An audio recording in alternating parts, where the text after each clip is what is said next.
March 21st, 1116 CE. Dawn breaks over the Cambodian jungle. A Brahmin priest stands at the western edge of an enormous construction site, watching 50,000 laborers move sandstone blocks the size of elephants.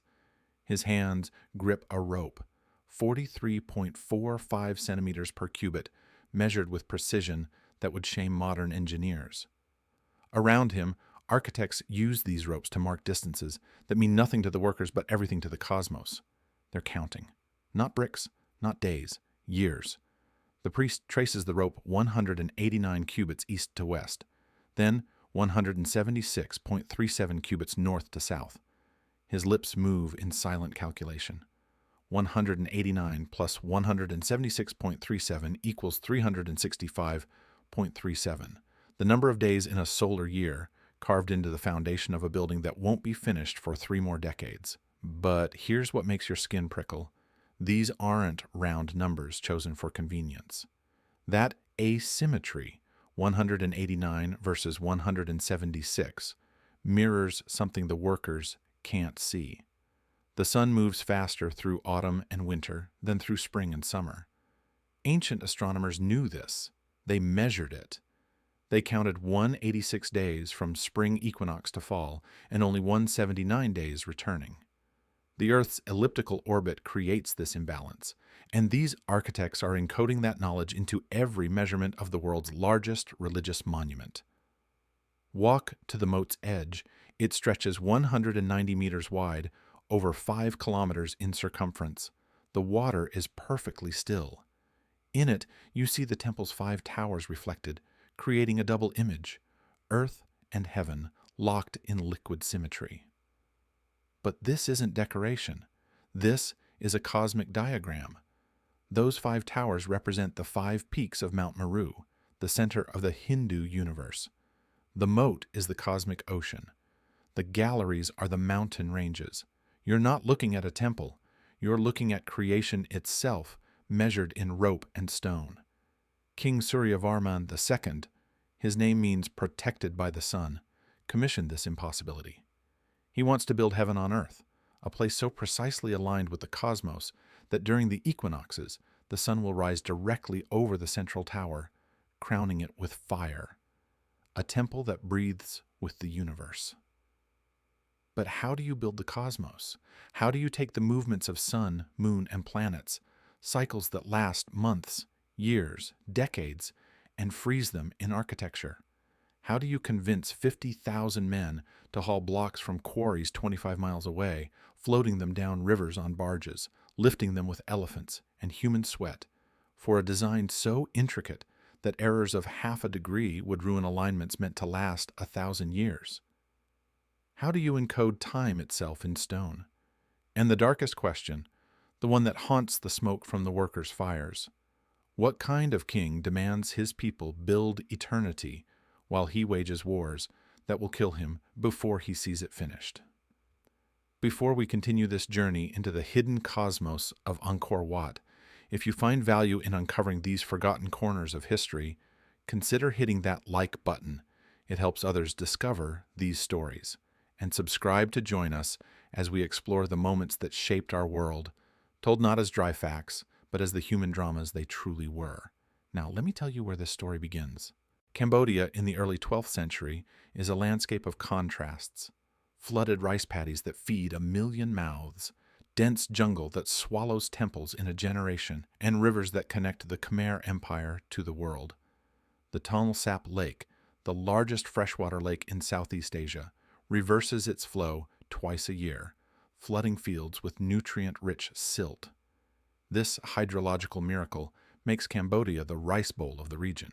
3 harvests a year, enough surplus to feed armies, build monuments, support a bureaucracy that stretches from Vietnam to Burma. The capital, Yasodharapura, today we call it Angkor, sits at the heart of this watery empire. 100 temples rise from the plain, each a miniature mountain dedicated to gods and god-kings. The hydraulic system is more complex than anything Europe will build for 4 more centuries. Massive reservoirs called barrages collect monsoon water. Canals distribute it with mathematical precision. Engineers understand gradients, flow rates, the behavior of water over distance. They're hydraulic geniuses, but they're also astronomers, because in the Khmer worldview, water on Earth mirrors the cosmic ocean. The reservoirs aren't just practical, they're sacred. They represent the sea of milk that the gods and demons churned to create the universe. Every canal is a cosmological statement, every moat a declaration that this kingdom exists in harmony with divine order. The people who live here understand hierarchy in their bones. At the top, the king, who is also a god, or will become one after death. Below him, Brahman priests who read Sanskrit, memorize Vedic hymns, calculate planetary positions with naked eyes and mathematics. Then warriors, administrators, merchants who trade in 6 currencies. Below them, farmers who own small plots, craftsmen whose skills are inherited, artists who carve apsaras, celestial dancers, into temple walls with such sensuality that stone seems to breathe. At the bottom, slaves, war captives, the indebted. They move the stones. The average worker earns enough rice to feed a family. A skilled sculptor might own a house, some bronze tools, a few bolts of cloth. But everything belongs ultimately to the king, who owns all land, all labor, all life. He can conscript any man for any project. And when Suryavarman II ascends the throne in 1113, his ambition conscripts an entire generation. He takes power through violence, jumping onto his great-uncle's elephant during a battle, driving a sword through Dharanendravarman I's chest. Murder is kingship in Cambodia. But Suryavarman is different. He's a devotee of Vishnu, the preserver, not Shiva, the destroyer. He wants to build, not just conquer. He resumes diplomatic relations with China after 2 centuries of silence. He expands the empire east to Champa, west to Burma, south to the Malay Peninsula. He's everywhere, always moving, always fighting. And in 1116, he orders the construction of something unprecedented. It will take 30 to 37 years. It will require 300,000 laborers over the course of construction. Some estimate 500,000 if you count the rotating workforce. 6,000 elephants to move blocks, stonemasons to carve, sculptors to breathe life into myth. Architects who understand not just structure, but astronomy, geometry, Vedic mathematics, the movements of celestial bodies, the sacred texts that describe the universe's architecture. They will build with sandstone from quarries 25 miles away at Phnom Kulen. Each block must be cut, transported downriver, hauled to site, lifted into place with wooden scaffolding and muscle. No wheels. They haven't reached Cambodia yet. Just ropes, ramps, sweat, and an understanding of leverage that borders on supernatural. The stakes are absolute. This temple will legitimize Suryavarman's rule. It will prove his divine mandate. It will ensure his immortality, literally. When he dies, his soul will reside here with Vishnu. The temple is his eternal address, but there's a deeper pressure building. The empire is overstretched. The wars drain resources. Every stone moved to Angkor is labor, not farming rice. Every sculptor carving apsaras is a man not building irrigation. The prosperity that makes this temple possible is also being consumed by it. The system is eating itself. And the architects know something the king doesn't see. The cosmic alignments they're building, the equinox sunrises, the lunar cycles, the measurements that encode astronomical periods. These will outlast the empire. They're building for eternity while the kingdom builds toward collapse. The spring of 1143 brings the first small cracks. A raid from Champa pushes deeper than usual. It's repelled, but it takes longer, costs more. The king is aging, the succession is unclear, and the temple, after 27 years, still isn't finished. The first triumph happens on the spring equinox of 1120, 4 years into construction. The foundation is complete, the moat is filled, and for the first time, the architects test their central alignment. They position themselves at the western entrance, still just wooden scaffolding and earthworks. They've calculated the sightline with obsessive precision, using rope geometry inherited from Vedic India. They know where the sun should rise on March 21st. They know where the central tower, not yet built, will eventually stand. Dawn comes. The horizon burns orange, and the sun breaks the tree line exactly where they predicted, its path perfectly aligned with the temple's axis. The watching priests exhale prayers. The architects permit themselves tiny smiles. It works. This moment proves their entire enterprise isn't madness. They can do this. They can build a structure so precisely oriented that it will capture the sun at the moment of cosmic balance, when day equals night, when light and darkness hang in perfect equilibrium. Twice a year, for centuries to come, the equinox sun will crown their temple with fire. But this is just the beginning. The real genius lies in the measurements, the cosmic code they're embedding in every dimension. The central tower's highest level measures 189 cubits east-west and 176.37 cubits north-south. Sum them 365.37, the solar year, accurate to within a day. But more profound, that split, 189 and 176, mirrors the asymmetry in Earth's orbit. The time from spring equinox to fall is longer than fall to spring, because Earth moves faster when closer to the sun. Ancient Vedic texts, called the Satapatha Brahmana, documented this asymmetry centuries before. The Khmer architects are translating ancient astronomical observations into architectural dimensions. They encode the lunar cycle next. The temple's dimensions correspond to lunar months, 27, 29, 33 days appearing as counted distances between galleries and entrances. The pathway around the cruciform terrace measures specific phemes, units of 4 cubits, that total lunar periods. Priests walking these paths are literally pacing through lunar time, their footsteps counting the moon's journey across the sky. The bas-reliefs hide even deeper knowledge. In the gallery depicting the churning of the sea of milk, gods and demons pulling a serpent wrapped around Mount Mandara to churn the cosmic ocean, the architects position exact numbers of figures. 91 asuras on the south side, 88 or 89 devas on the north. These aren't random. 91 is the number of days from spring equinox to summer solstice in the Vedic calendar. 88 days from spring equinox to summer solstice. The bas-relief is a calendar. Walking along it, you're moving through seasons carved in stone. By 11:30, the temple is rising fast. The outer galleries are complete. The second gallery nears completion. 50,000 workers move in coordinated chaos. Sculptors work in shifts, carving 2,000 apsaras, celestial dancers, into walls and pillars, each one unique. Some smile seductively, others look distant, contemplative. Their bodies curve with impossible grace. Jewelry, headdresses, flowing skirts, every detail perfect. They're not just decoration, they're inhabitants of the cosmic realm the temple represents. The king visits frequently. He's in his 30s now, battle-hardened, scarred from campaigns against Champa and Vietnam. When he walks through his unfinished temple, servants hold 15 ceremonial umbrellas over him, symbols of sovereignty.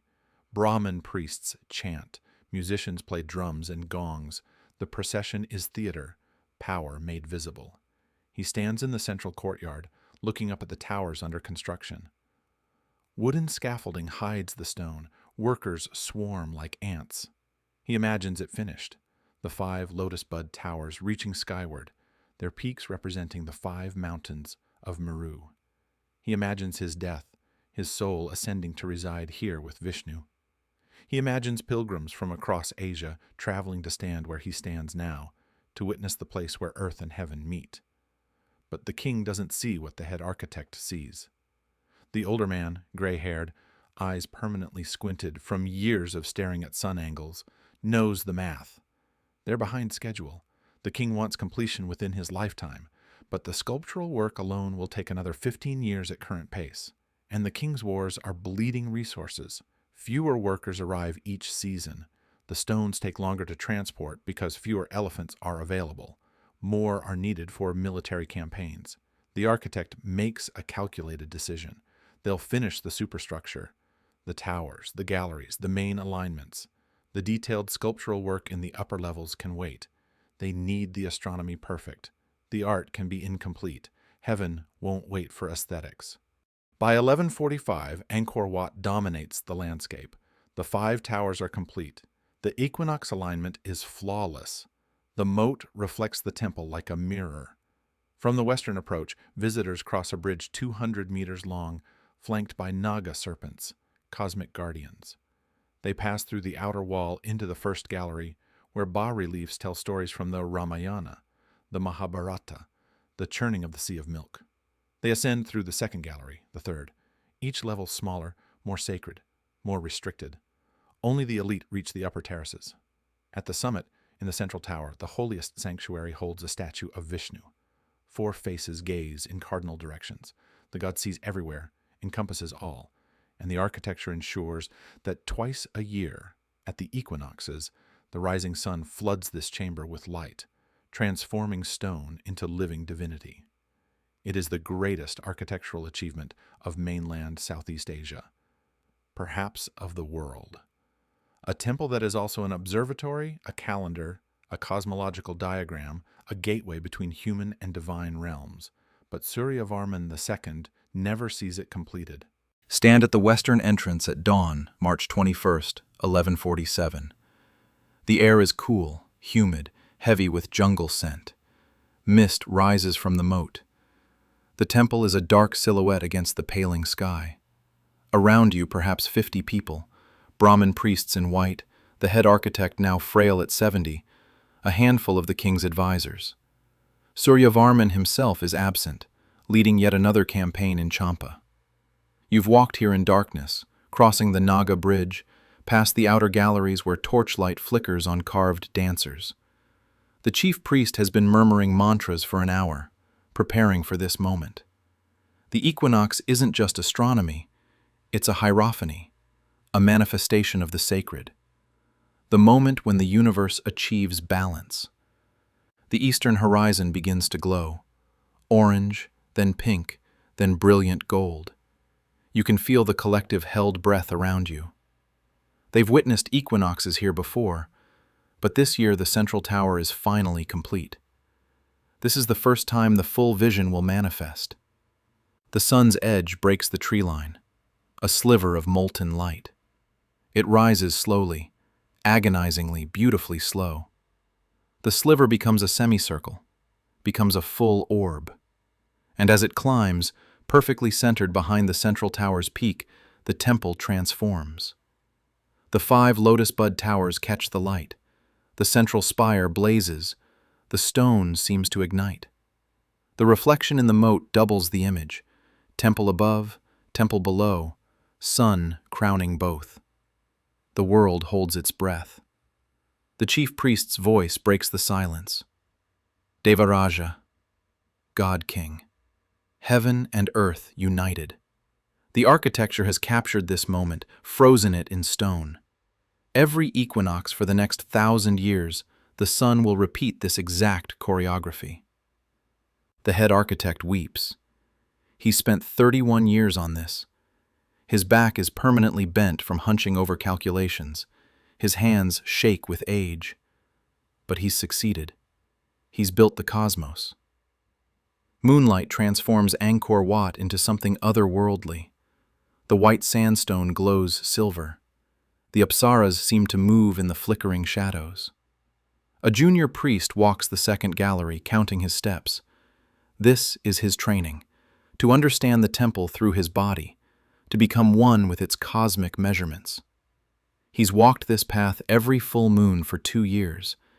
His teacher walks beside him, occasionally stopping to point at specific carvings, specific distances between pillars.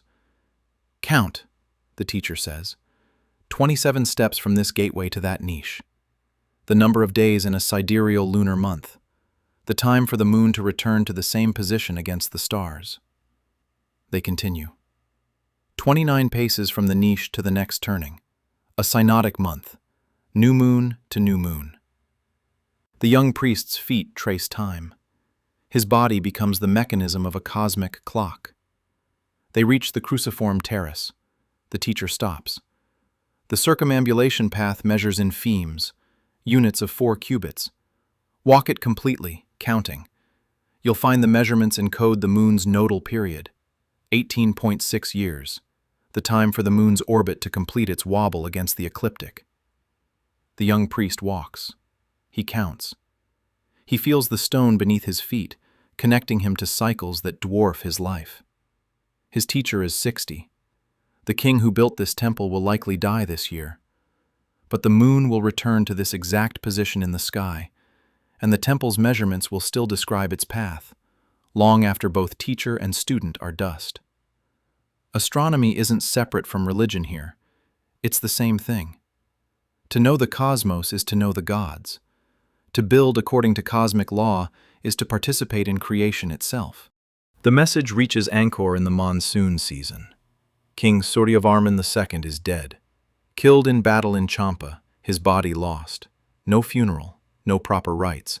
Just word from a surviving commander that the king fell, his elephant collapsed under him, and the Vietnamese troops overwhelmed his position. The head architect, now 73, confined mostly to his quarters, hears the news and understands immediately what it means. The temple isn't finished. The uppermost galleries lack sculptural completion. Some bas-reliefs are sketched but not carved. The king commissioned this as his mausoleum, his eternal dwelling with Vishnu. But there's no body to inter.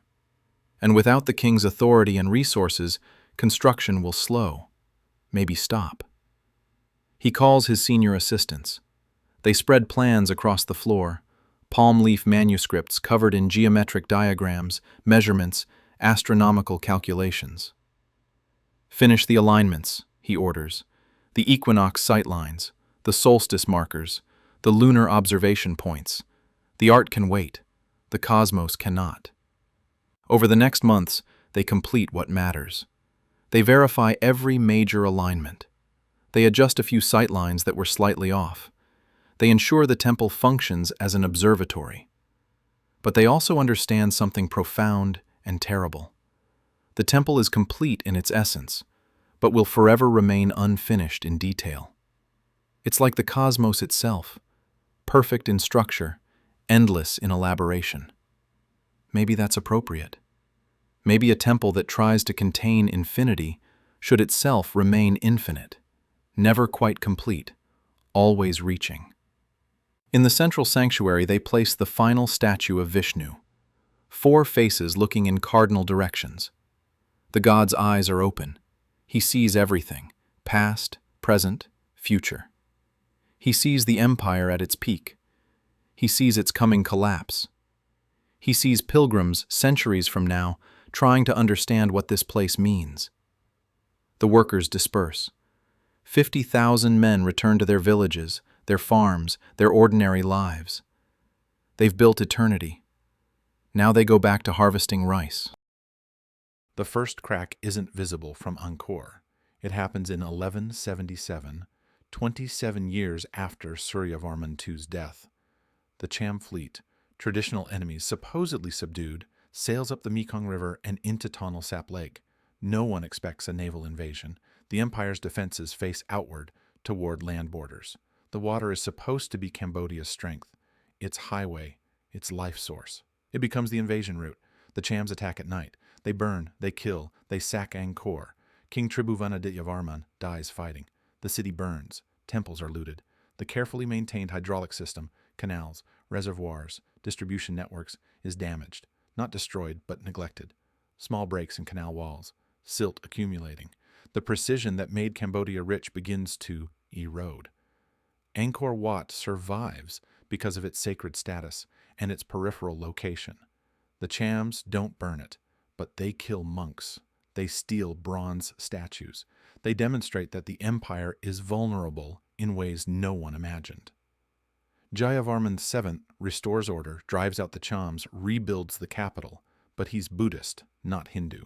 He converts Angkor Wat gradually, replacing Hindu sculptures with Buddha images.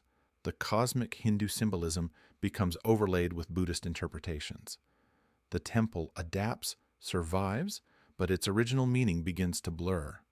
The real decline is slower, harder to see. The hydraulic empire requires constant maintenance. Canals must be dredged, reservoirs cleared of silt, distribution networks monitored. It's engineering as religion. If you stop the rituals, the system fails. And gradually, across the 13th and 14th centuries, maintenance slips. Wars drain resources. Succession crises create power vacuums. The Thai kingdoms to the west grow stronger. They raid, they pressure, they chip away at Khmer territory. Each war means fewer workers maintaining the water system. Each succession crisis means projects delayed. By 1350, parts of the hydraulic network are failing. Fields that once produced 3 rice harvests now produce 2, then 1.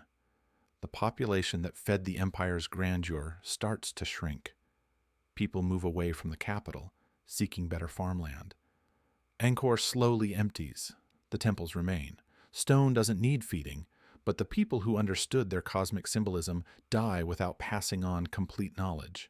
The Brahman priests who could calculate equinox alignments and lunar cycles. They're replaced by Buddhist monks who know different texts, different rituals. The astronomical knowledge encoded in Angkor Wat's measurements becomes mysterious, then forgotten. The Ayutthaya kingdom of Siam delivers the final blow. In 1431, they invade, besiege Angkor, and capture it after a brutal 3-year war. Half the population is killed or enslaved. The city is sacked, looted, abandoned. The Khmer court flees south to Phnom Penh. They never return. But here's the strange mercy. Angkor Wat itself is never fully abandoned. Buddhist monks maintain a presence.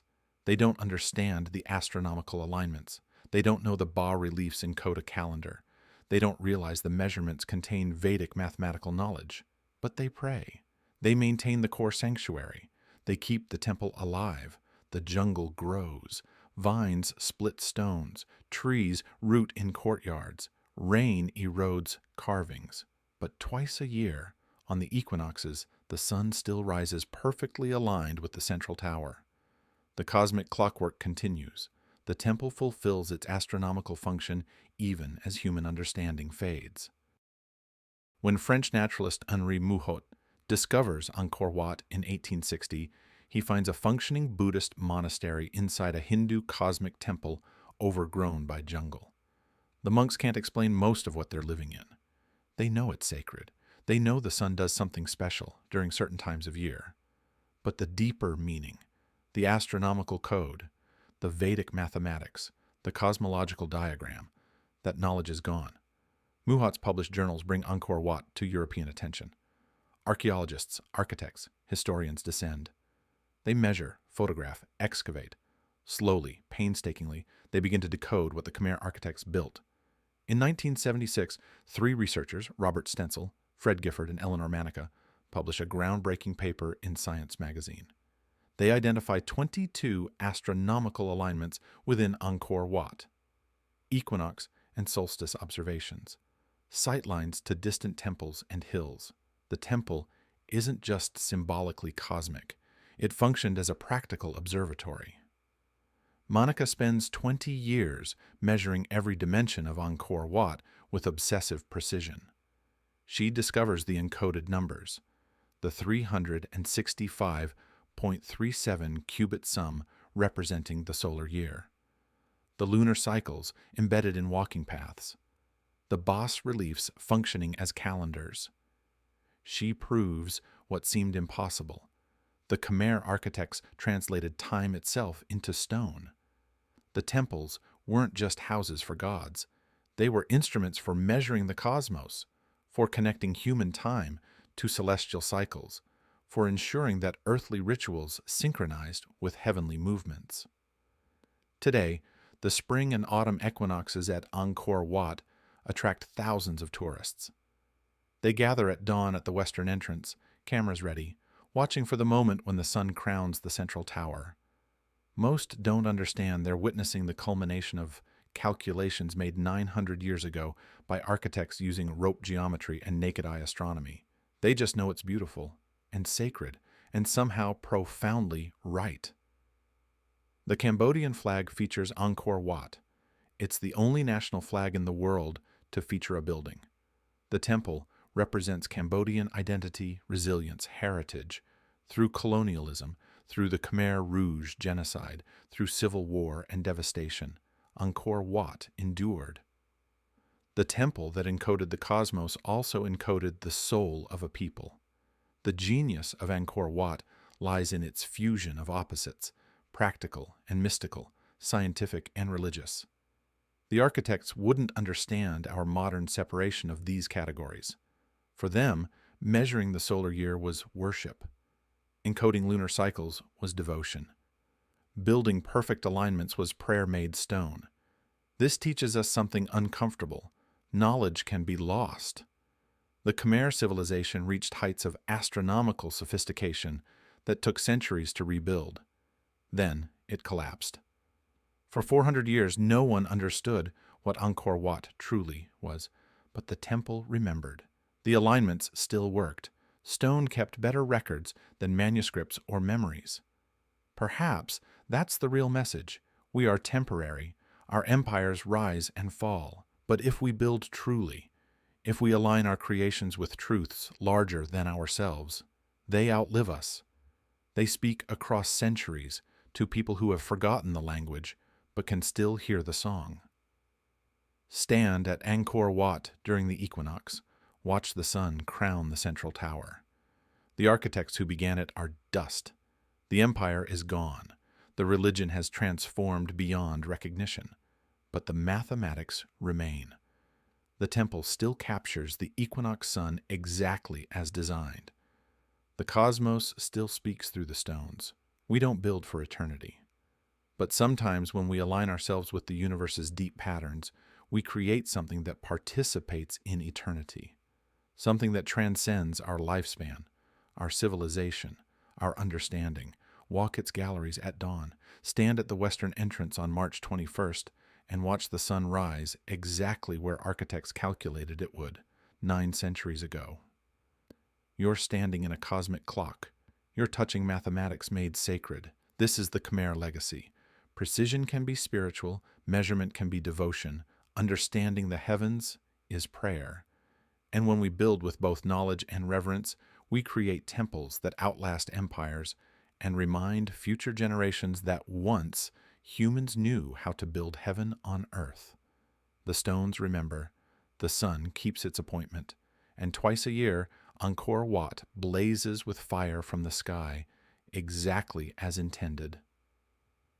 Heaven and earth meet, the cosmos touches stone, and we understand what these ancient architects knew. We are part of something infinite, and if we listen to the mathematics of the heavens, we can encode that infinity in the work of our hands. If you liked this story, subscribe to Stories of Slumber to encourage us to bring more such stories to you.